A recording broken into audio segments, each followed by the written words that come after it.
Welcome, my dear students of class 9A, to my Civics class. Now, today's topic, salient features of the Constitution of India. Lesson number 2 points are principles of social justice, 2, principles of protection of environment, 3, principles that deal with law, 4, principles of international peace, 5, improvement of the weaker sexes. Now, first point, principles of social justice. The Constitution of India has provided social justice for each and every person of the country. That means there should be equality among all group of people. There will be no inequality in the country. Equal opportunity should be provided to all group of people, whether he is rich, whether he is poor, whether he is upper class people, middle class people or lower category. Everyone should be given equal opportunity to exercise. And that's why it is said that the principles of equality is one of the most important part of the Constitution of India. The principles of equality. The principles for the equality was the dream of our father of nation Mahatma Gandhi. He raised the question of setting up of cottage industries, because when the British came to India, Indian cottage industries were ruined due to British competition, British manufactured goods. Indian artisans, Indian craftsmen, they lost their jobs because they could not compete with the British manufactured goods. But Gandhiji himself proved that by dint of hard work, cottage industry once again set up its glory, image, and craftsmen and artisans would be able to earn money, and they would work for the cause of country's growth and development. As for the Gandhian principles, there should be a Panchayati Raj system. It was one of the most important dreams of Gandhiji. Gandhiji's desire was fulfilled because the Panchayati Raj system was established throughout the country, and villagers, they all became self-sufficient. There was a good system of providing quality seeds for the peasants and farmers. There was a good system of providing, good harvest facilities for the peasants and farmers, like digging up canals, supplying of water in order to avoid drought, in order to avoid, flood, this kind of natural disasters. A number of steps have been taken after independence. But Gandhiji's main principle was to provide them opportunities so that they can earn a lot of money and they can become self-sufficient. Not only that, the state, according to Gandhian principles, state would provide education for the needy people. Not only the state would provide, financial opportunities so that they can earn money, but at the same time, the state would provide them called compulsory education for the needy people, especially for children up to the age of 14. The improvement of the weaker sections. Gandhiji's, later on this point I am discussing later. And next point, improvement of agriculture and animal husbandry. Gandhiji's principle provides the nation with better health care. Primary health care centers also have been set up to provide free medical facilities, health facilities, and free, the medicines free of cost. Gandhiji stressed on improvement in the field of agriculture and animal husbandry. The government must promote, according to Gandhian principle, the government must promote the use of modern and scientific methods of agriculture and animal husbandry in order to reduce gap between the upper and lower class people, in order to establish the law of equality. There was partly the private banks would be nationalized according to Gandhian principles. The state through SEBI regulates the stock markets and protects the interests of all small retail investors. Gandhiji wanted to bring a rapid change, so that a rapid change in rural economy, because rural economy, which was totally dependent on agriculture, animal husbandry,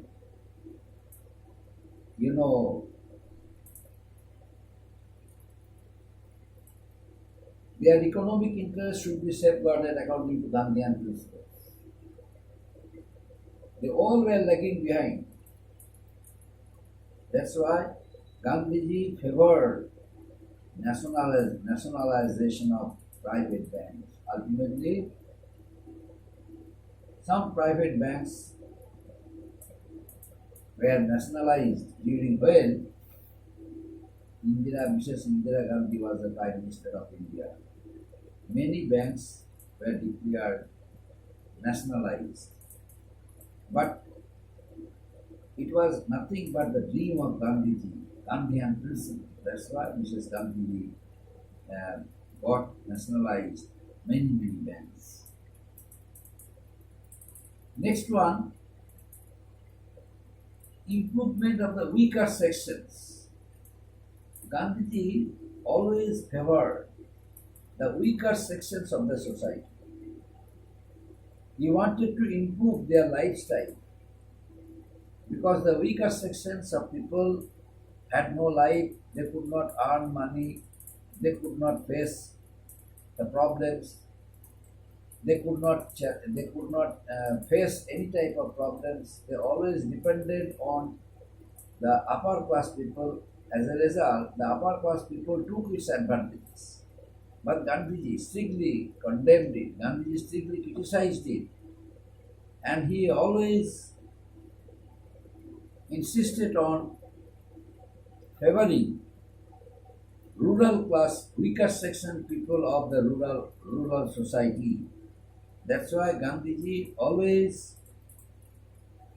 decided to give equal opportunities to the lower category, lower section of people of our country, like scheduled castes and scheduled tribes. Equal opportunity in the field of education, equal opportunity in the field of employment, equal opportunity in the field of enjoying all fundamental rights.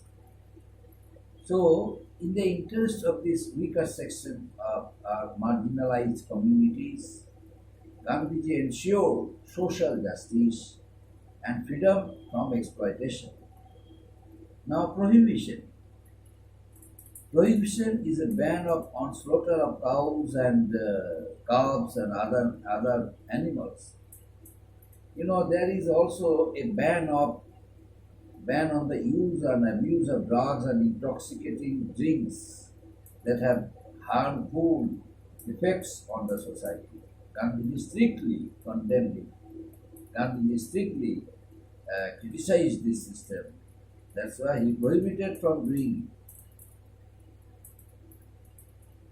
The improvement of agriculture and animal husbandry already I have mentioned.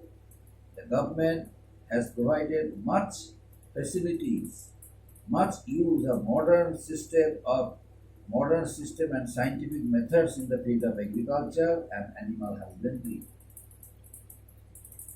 And finally, to reduce a gap between the upper class and lower class people, rich and poor people, and in order to establish equality for all in the society, Mrs. Gandhiji, as per the dreams of Gandhian principles, nationalized some banks, and he also protected the retailers or investors from being harassed financially, socially, and politically. Next point, principles of protection or environment of monuments. In our country, there are so many monuments, buildings of historical interests. Some people tries to destroy it. They have no sympathy, they have no respect, they have no education. They don't have any knowledge of the historical monuments, who constructed it, and why were these constructed. They have no sense of responsibility. They have no knowledge of the historical monuments, historical buildings which were constructed once upon a time, which were constructed by the ancient ruler or ruler of the medieval period, rulers of ancient period, rulers of medieval period, rulers of modern period. Their role, their contributions in the field of architecture, in the field of art, printing, you can't understand these things. Their main work is to scratch the beautiful architectures, scratch the wall of beautiful architecture and write something on the wall, like they are writing their names and writing of other names. It looks very odd. Gandhiji did not favor it. Gandhiji strongly criticized this system. And in Gandhian principles, he gave importance to the protection of historical buildings and historical monuments. As a result, Archaeological Survey of India, ASI, has been working systematically, scientifically, and protecting all the monuments. The government of India is sanctioning a lot of money for the protection of national buildings, monuments, and other architectural works of different kings, different rulers of India. Now, principles that deal with law. There are certain principles deal with law. These principles are: number one, free legal aid.